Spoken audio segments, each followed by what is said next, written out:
తొలిసారిగా ఆ రాజధాని అమరావతిలో గణతంత్ర దినోత్సవ వేడుకలనైతే ఆ రాష్ట్ర ప్రభుత్వం నిర్వహించింది. అనుకున్న దానికంటే పెద్ద సంఖ్యలో చుట్టుపక్కల ప్రజలు కావచ్చు, యువత కావచ్చు, విద్యార్థులు కావచ్చు, నిన్న భారీ సంఖ్యలో తరలి వచ్చారు. వాస్తవానికి నూతన ఆంధ్రప్రదేశ్ ఏర్పడిన దగ్గర నుంచి కూడా విజయవాడ మున్సిపల్ పెరేడ్ గ్రౌండ్స్లోనే ఇప్పటివరకు గణతంత్ర దినోత్సవ వేడుకలు జరుగుతూ వచ్చేవి. కానీ మొట్టమొదటిసారిగా రాయపూడిలో ఏర్పాటు చేసినటువంటి 25 ఎకరాల స్థలంలో ఏర్పాటు చేసినటువంటి పెరేడ్ గ్రౌండ్స్లో నిన్న కార్యక్రమాలు అయితే జరిగాయి. గవర్నర్ చేతుల మీదుగా నిన్న ఫ్లాగ్ హాస్టింగ్ అయితే చేయడం జరిగింది. దాదాపుగా 13,000 మంది వస్తారు అనే ఒక అంచనాతో అతిపెద్ద గ్యాలరీని నిన్న ఏర్పాటు చేయడం జరిగింది.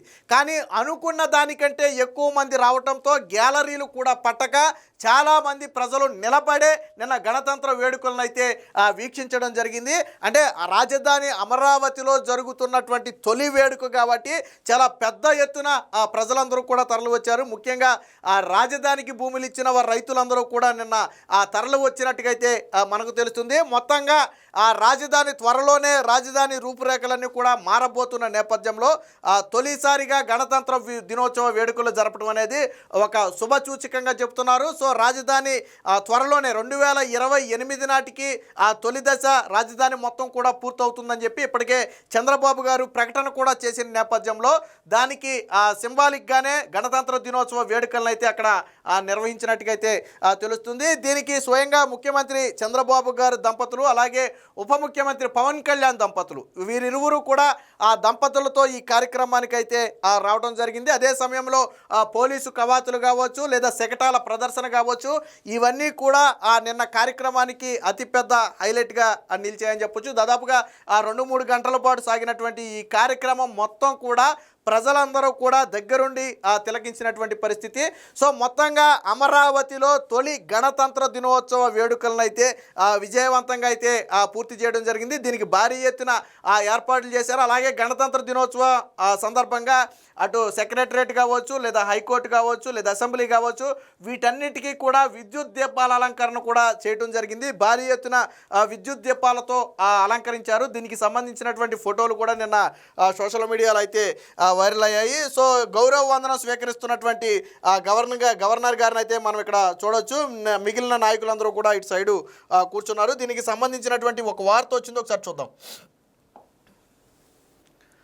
అమరావతిలో గణతంత్రం, రాష్ట్ర రాజధానిలో తొలిసారిగా వేడుకలు, పోటెత్తిన ప్రజలు, రైతులు, విద్యార్థులు, గ్యాలరీలు సరిపోక బయటే నిలబడిన వైనం, స్ఫూర్తి నింపిన పోలీసు దళాల కవాతు, రాష్ట్రాభివృద్ధికి సూచకగా శకటాల ప్రదర్శన, జాతీయ పతాకాన్ని ఆవిష్కరించిన గవర్నర్, హాజరైన చంద్రబాబు, పవన్ కళ్యాణ్, నారా లోకేష్ అని చెప్పి రాయడం జరిగింది. అలాగే నిన్న గవర్నర్ ఏం మాట్లాడారు అనేది కూడా ఇక్కడ ఇచ్చారు. ప్రజల్లో మళ్లీ విశ్వాసం, కొన్నేళ్లుగా రాష్ట్రానికి దిశ దశ లేదు, రాజధాని పనులు నిలిచిపోయాయి, పెట్టుబడిదారుల్లో నమ్మకం పోయింది, కూటమి ప్రభుత్వ తిద్దుబాటుతో దాని ఫలితాలు కనిపిస్తున్నాయని చెప్పి నిన్న గవర్నర్ ప్రసంగంలో మాట్లాడిన దాన్ని కూడా ఇక్కడ హైలైట్ చేస్తూ వేశారు. అమరావతిలో ప్రభుత్వం తొలిసారిగా నిర్వహించిన గణతంత్ర వేడుకలకు విశేష స్పందన లభించింది. త్రివర్ణ పతాకాల రెపరెపలతో రాజధాని తలుకులీనింది.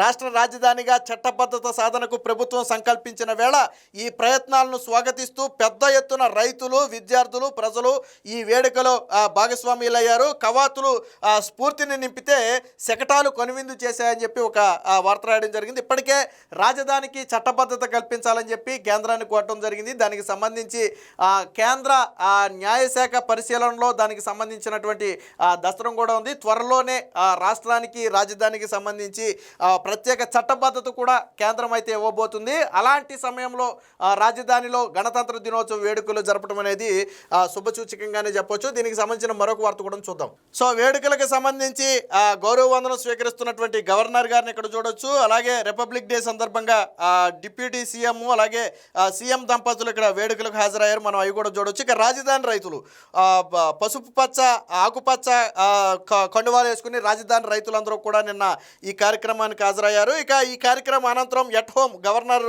అలాగే హైకోర్టు CJ ఇదే సీఎం, డిప్యూటీ సీఎం తదితరులందరూ కూడా ఆ గవర్నర్ దగ్గర ఎట్ హోమ్ కార్యక్రమం నిర్వహించారు. దాంట్లో కూడా పాల్గొన్నారు. సో పరేడ్ గ్రౌండ్ కిటకిట అమరావతిలో నిర్వహిస్తున్న తొలి గణతంత్ర వేడుకలు కావడంతో ప్రభుత్వం సిఆర్డీఏ భారీ ఏర్పాట్లు చేసింది. రాయపూడిలో 25 ఎకరాల స్థలంలో భారీ స్థాయిలో గ్యాలరీని ఏర్పాటు చేసి పరేడ్ గ్రౌండ్ను సిద్ధం చేసింది.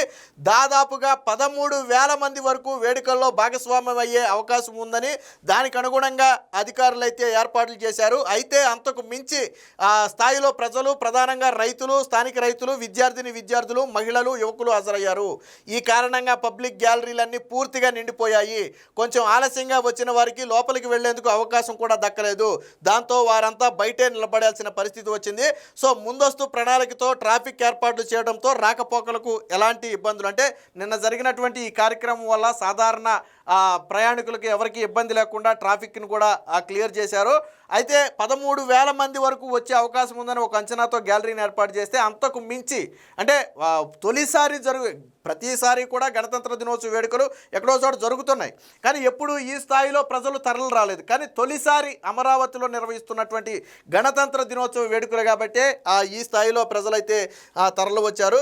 దీనికి సంబంధించిన మరొక వార్త కూడా ఉంది. ఒకసారి ప్రథమం ఘనం అని చెప్పి ఒక వార్త అయితే హైలైట్ చేశారు. రాష్ట్ర రాజధాని అమరావతిలో మొదటిసారిగా నిర్వహించిన 77వ గణతంత్ర వేడుకలు సోమవారం అట్టహాసంగా సాగాయి. రాయపూడిలోని 25 ఎకరాల పెరేడ్ గ్రౌండ్లో ఏర్పాటు చేసిన భారీ పబ్లిక్ గ్యాలరీలకు వేదికగా రైతులు, ప్రజలు, విద్యార్థులు విచ్చేశారు. గవర్నర్ అబ్దుల్ నజీర్ జాతీయ పతాకాన్ని ఆవిష్కరించి రక్షణ దళాల గౌరవ వందనం స్వీకరించారు. కవాతుతో ప్రాంగణం దద్దరిల్లింది. సీఎం చంద్రబాబు నాయుడు, భువనేశ్వరి, ఉప ముఖ్యమంత్రి పవన్ కళ్యాణ్ దంపతులు, మంత్రి నారా లోకేష్, అలాగే ఇతర అధికారులు కూడా ఈ కార్యక్రమంలో పాల్గొన్నారు. ఈ వేడుకలు రాష్ట్ర ఐక్యత, ప్రజాస్వామ్య విలువలను ప్రతిబింబించాయి. ప్రభుత్వ శాఖల శకటాల ప్రదర్శన, సాంస్కృతిక కార్యక్రమాలు అనేవి ప్రత్యేక ఆకర్షణగా నిలిచాయి. సో నిన్న కార్యక్రమంలో డిప్యూటీ సీఎం మాట్లాడుకుంటున్న సన్నివేశం, అలాగే లోకేష్, చంద్రబాబు నాయుడు మాట్లాడుకుంటున్నట్టు సందేశం. ఇక ఎవరైతే పబ్లిక్ విద్యార్థినీలు వచ్చారో వాళ్ళందరూ కూడా నిన్న జరుగుతున్నటువంటి కార్యక్రమాలను తమ ఫోన్లో అయితే ఈ విధంగా తీసుకుంటున్నారు. అలాగే విద్యార్థులు కూడా చూడవచ్చు. గణతంత్ర దినోత్సవానికి వచ్చిన విద్యార్థులు, అలాగే వేడుకలు హాజరైనటువంటి ఎన్సీసీ విద్యార్థులు. ఇక శకటాల ప్రదర్శన, స్వర్ణాంధ్ర, స్వచ్ఛాంధ్ర శకటం ఇక్కడ చూడవచ్చు. అలాగే P4 చంద్రబాబు నాయుడు గారు ప్రధానంగా తీసుకున్నటువంటి P4కి సంబంధించిన ఒక శకటాన్ని కూడా ఇక్కడ ప్రధానంగా పెట్టారు. ఇక ఆకట్టుకున్న అమరావతి శకటం. సో రాజధాని అమరావతి శకటం అనేది నిన్న ఒక ప్రత్యేక ఆకర్షణగా అయితే నిలిచింది. సో మొత్తంగా 77వ గణతంత్ర దినోత్సవ వేడుకలు రాజధాని అమరావతిలో అయితే అద్భుతంగా జరిగాయి. దీంతో రాజధాని అంటే ఆల్రెడీ ఇప్పటికే శరవేగంగా రాజధాని పనులు జరగడం, మరో పక్క రాజధానికి చట్టబద్ధత కల్పించే ప్రయత్నం జరుగుతుండటం, 2028 నాటికి తొలి దశ పూర్తవుతుందని చంద్రబాబు గారు ప్రకటించడం, ఈ నేపథ్యంలో గణతంత్ర దినోత్సవ వేడుకలు అమరావతిలో జరపడం అనేది ఖచ్చితంగా శుభసూచకంగా రాష్ట్ర ప్రజలందరూ కూడా భావిస్తున్నారు.